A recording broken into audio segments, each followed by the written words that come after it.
Assalamualaikum warahmatullahi wabarakatuh. Innal hamdalillah shalatan wassalamun ala Rasulillah sayyidina wa maulana Muhammad ibn Abdullah wa ala alihi wa sahbihi wa mawalah amma ba'd. Baik teman-teman sekalian, kita lanjutkan perkuliahan kita untuk mata kuliah statistik deskriptif. Pada pertemuan kali ini kita akan belajar bagaimana menyajikan tabel distribusi frekuensi dalam bentuk grafik atau gambar. Jadi, setelah kita menyusun sebuah tabel distribusi frekuensi, kita menyajikan sebuah data agar lebih mudah untuk dibaca, agar dapat secara cepat difahami oleh orang lain. Ada baiknya apabila kita menyajikannya dalam bentuk grafik. Mengapa? Karena dalam bentuk grafik nanti kita bisa melihat secara langsung.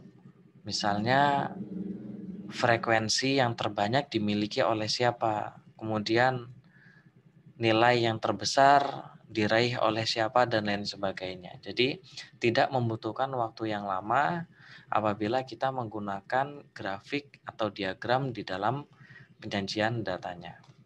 Baik, langsung saja kita masuk. Kalau secara umum perbedaan yang kita miliki untuk menyajikan data itu dalam dua bentuk. Yang pertama grafik garis atau poligon, yang kedua grafik batang atau histogram. Ini adalah perbedaan penyajian data dalam bentuk gambar secara umum.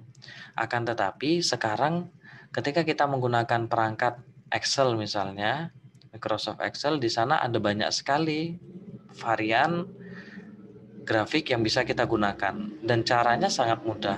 Kita hanya cukup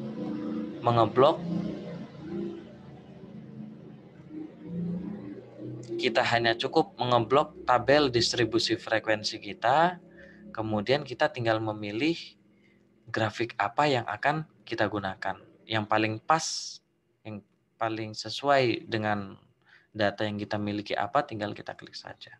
Nah, berdasar pengertian dari Sugiono, yang dimaksud dari grafik adalah ketika dia menunjukkan hubungan antara jumlah dengan variabel lain. Maksudnya jumlah gimana? Biasanya itu kaitannya dengan frekuensi.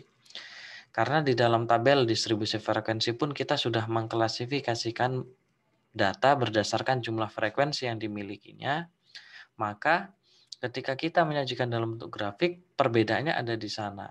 Tinggi rendahnya misalnya sebuah diagram itu biasanya berdasarkan dari jumlah frekuensi yang dimilikinya. Di sini adalah contohnya misalnya. Yang pertama grafik garis. Jadi kita melihat jumlah mahasiswa selama 4 tahun terakhir.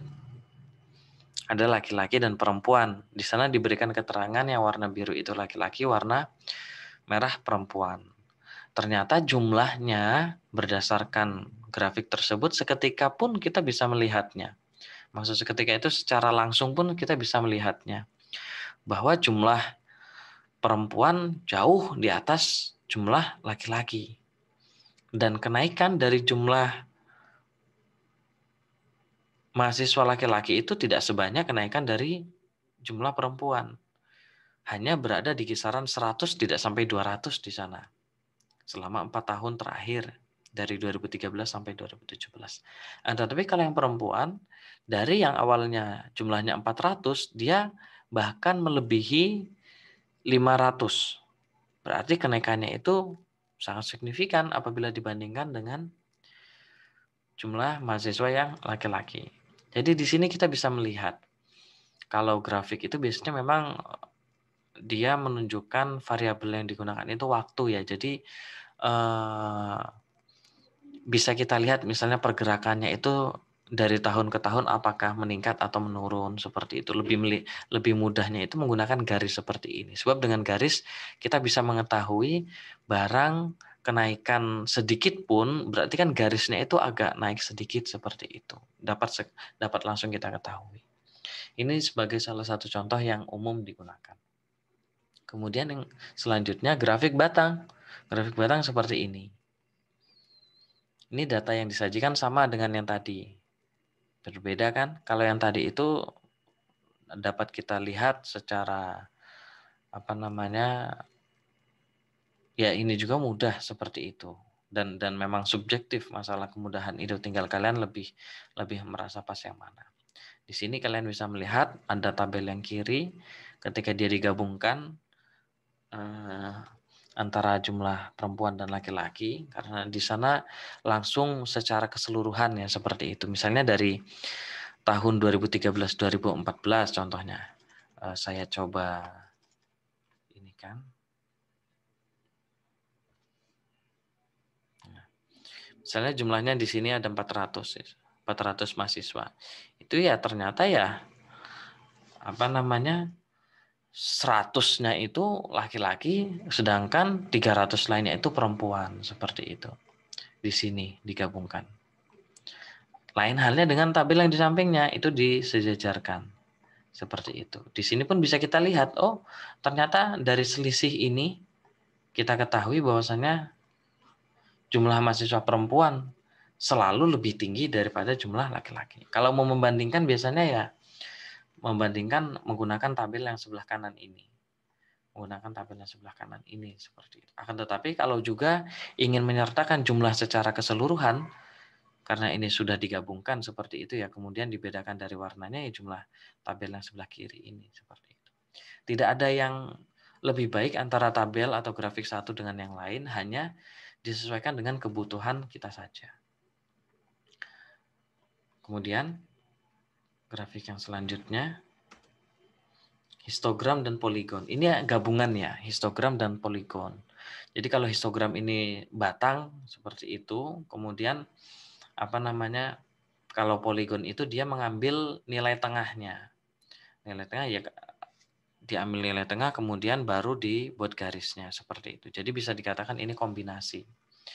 Kombinasi sehingga dapat kita ketahui kenaikan atau penurunan dari data yang kita miliki seperti itu.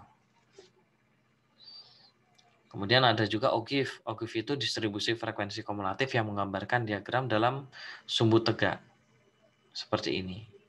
Jadi dari sumbunya kemudian ditarik, akan tetapi perbedaan dengan yang poligon itu dia mengambil datanya. Mengambil data bagaimana? Kalau OGIF itu dia mengambil batas kelas atas dari setiap intervalnya, dari setiap range yang misalnya kelasnya itu kan ada di sini diklasifikasi ada 10, 20, 30 seperti itu. Jadi bisa kita lihat bagaimana dia memaparkan datanya itu. Ya kalian boleh sesuka kalian saja dalam tanda kutip ya untuk menentukan mau menggunakan tabel atau grafik yang mana. Tinggal yang lebih mudah dilihatnya itu menggunakan yang jenis apa. Karena ini memang disesuaikan dengan kebutuhan. Ada juga piktogram. Kalau piktogram itu jumlah mahasiswa yang ini contohnya ya. Misalnya, jadi kalau piktogram itu contohnya di sini kita memberikan apa namanya data, akan tetapi biar lebih mudah itu langsung diberikan simbolnya atau gambarnya. Sepak bola diberikan gambar bola, lari diberikan gambar lari, renang gambar renang. Jadi ini jumlah mahasiswa, misalnya pertanyaannya yang menyukai jenis olahraganya apa saja, diberikan beberapa pilihan, kemudian ketika dimunculkan orang langsung bisa melihat perbedaannya. Kalau tadi kan hanya warna saja ya, hanya warna perbedaan. Tapi kalau ini ya langsung picture-nya, gambarnya seperti itu. Jadi agar orang tanpa membaca dari keterangan di bawahnya pun dengan melihat, oh ini gambar bola, berarti orang yang sebelah kiri itu memaparkan apa namanya jumlah orang yang menyukai bola, kemudian gambar orang berlari berarti menyukai berlari dan berenang seperti itu. Nah, akan tetapi pembuatan yang menggunakan piktogram ini kalau setahu saya di Excel belum ada. Jadi biasanya lazimnya ya menggunakan yang tadi. Jadi kalau yang semuanya ini kan bisa dilakukan secara manual, akan tetapi akan lebih mudahnya, sangat mudah sekali ketika kita menggunakan Excel. Ada beberapa pilihan yang tersedia. Nah, jadi bisa kalian lihat di sini ada berbentuk kolom, berbentuk garis, pie chart seperti itu, yang gambar seperti ini tengahnya, misal dari biasanya seperti ini. Kalau yang ini menggunakan persentase. Jadi kan satu bulatan penuh itu 100%. Nah, tinggal berapa persen dari masing-masing pilihan yang kita masukkan ke dalam data tersebut. Misalnya ya, yang menyukai olahraga seperti itu tadi, oh ternyata di sini dapat terlihat 50%, hampir setengahnya sendiri atau lebih dari setengah yang menyukai olahraga sepak bola misalnya dan sebagainya seperti itu. Jadi ada banyak sekali pilihan dan tidak membutuhkan waktu yang lama bagi kita untuk membuatnya. Tinggal kita klik saja mana yang sesuai, mana yang lebih mudah untuk membacanya.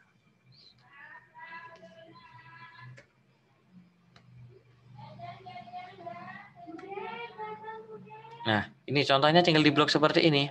Di blok, klik insert, cari charts. Nah, bisa menggunakan recommendation charts, bisa juga kita menyesuaikan apa yang ingin kita gunakan. Jadi tinggal di blok seperti ini caranya. Klik insert, kemudian dipilih charts-nya apa saja. Diklik, pilih satu, sudah langsung jadi. Tidak perlu susah-susah. Langsung saja kita buka Excel-nya ya. Kita praktekkan secara langsung.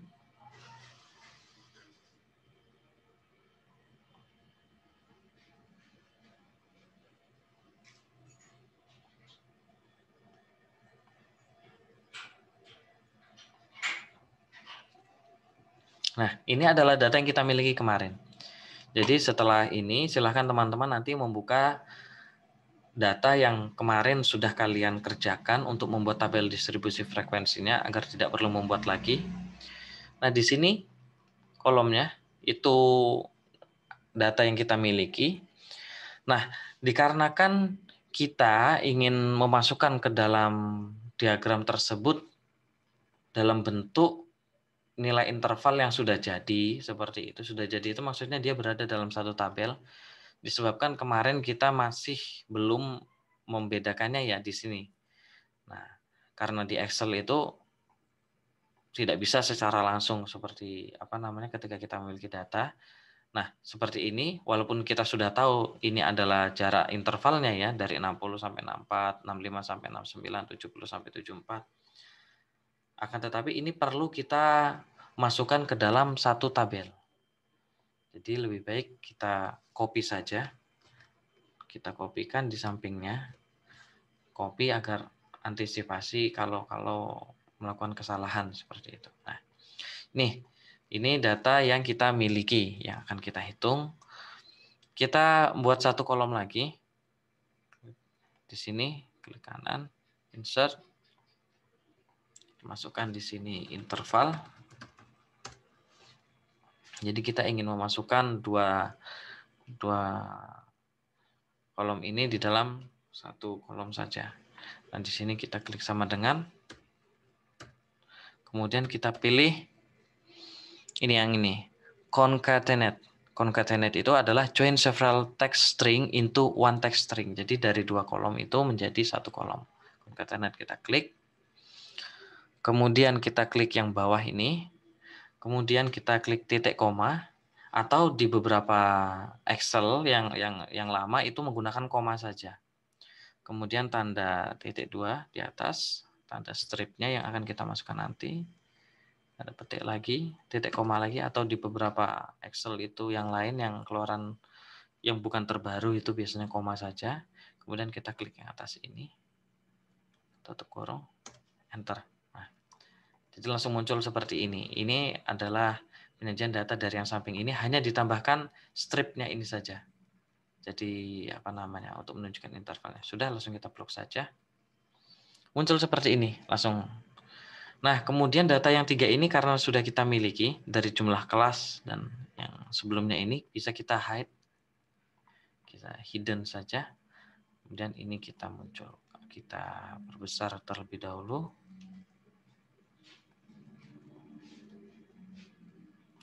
Sudah ya. Seperti ini. Sudah, caranya gampang sekali, tinggal kita blok. Insert.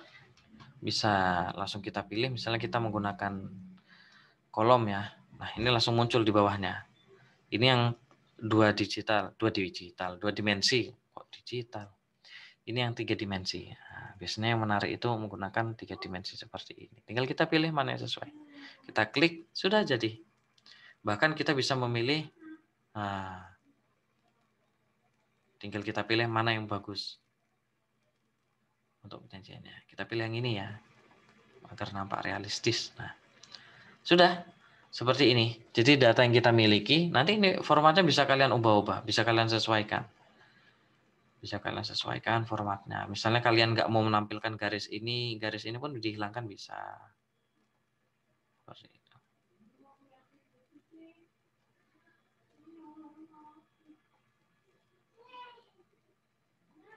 Nah, sudah.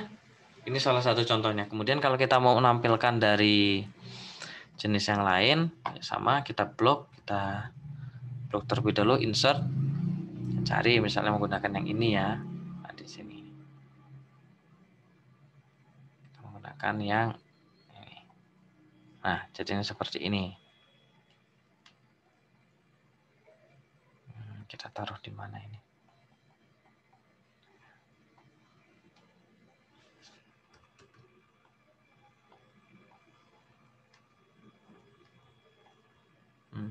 Sudah jadi seperti ini.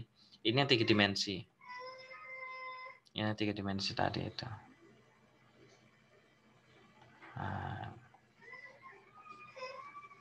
di sini bisa kita lihat secara kasat mata langsung saja. Kalau tabel distribusi tadi, kalau bentuknya masih tabel seperti ini kan, kita masih harus ini ya, apa namanya, melihat, memahami terlebih dahulu. Tapi kalau dari apa namanya, diagram ini, kita langsung bisa melihat. Oh, ini yang paling tinggi. Nah, yang paling tinggi itu yang mendapatkan nilai apa namanya 60 sampai 40 itu ada 14 orang seperti itu. Jadi yang paling banyak itu yang dapat nilai segitu.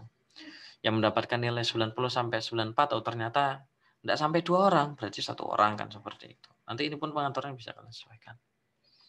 Jadi seperti ini lebih mudah. Orang ketika melihat sekali melihat saja langsung paham. Di sini pun demikian. Seperti itu. Jadi bisa kalian lihat, oh ternyata semakin nilainya yang semakin tinggi itu ternyata kok malah semakin rendah. Di sini ada nilai yang menaik untuk yang mendapatkan nilai 85 sampai 89 seperti itu. Sudah seperti ini saja untuk perkuliahan kita pada hari ini. Jadi saya meminta kalian untuk membuat tabel, bukan membuat tabel, membuat diagram gambar seperti itu ya, diagram untuk menggambarkan dari tabel distribusi frekuensi yang kalian buat di minggu lalu. Kemudian yang harus kalian lakukan selain mencantumkan seperti ini adalah untuk memberikan interpretasi. Memberikan interpretasi bagaimana? Di sini kalian menjelaskan tentang nilai yang tertinggi itu didapatkan oleh siapa, nilai yang terendah itu berapa orang, seperti itu frekuensinya. Kemudian grafiknya itu naik atau turun seperti itu. Misalnya di sini kalian jelaskan bahwasanya untuk nilai yang terendah itu ternyata ada 14 orang seperti itu.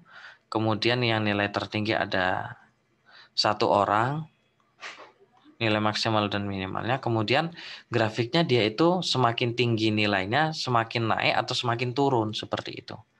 Kalau fluktuatif itu naik turun, naiknya itu di nilai yang mana, kemudian kalau turunnya itu di nilai yang mana. Fluktuatif itu naik turun itu. Tapi kalau ternyata semakin tinggi nilainya kok semakin sedikit frekuensinya, berarti kan semakin turun seperti itu. Tuliskan saja berarti dari apa namanya gambar ini, dari diagram ini bisa kita lihat bahwasanya semakin tinggi nilainya frekuensinya semakin sedikit seperti itu. Akan tetapi di dalam nilai 85 sampai 89 mengalami sedikit peningkatan, yaitu sebanyak 5 orang seperti itu. Nah, jelaskan. Nanti ketika kita mempelajari statistik inferensial, Cara penghitungannya pun sama mudah. Akan tetapi yang dituntut dari kalian itu adalah interpretasi. Interpretasi itu apa? Menceritakan gambar tersebut. Menceritakan seperti ini, kita menceritakan dari tabel ini apa yang dapat kita sampaikan seperti itu. Jadi bukan lagi bagaimana cara membuatnya. Kalau membuatnya gampang tadi itu kan. Akan tetapi bisa bercerita tentang apa namanya data yang kita miliki ini seperti itu. Baik, ini saja. Kalau ada pertanyaan silahkan tanyakan saja di grup seperti itu. Jangan DM ya, karena DM itu ada banyak sekali. Biasanya pertanyaannya yang sama. Biar saya enggak sampai ngulang-ngulang satu-satu seperti itu. Jadi silahkan ditanyakan di grup. Mari kita akhiri perkuliahan kita pada pagi hari ini, pada hari ini dengan bersama-sama mengucap hamdalah, alhamdulillahirabbil alamin. Billahi taufiq wal hidayah, ridwal inayah, wallahu muwaffiq lil muttariq. Wassalamualaikum warahmatullahi wabarakatuh.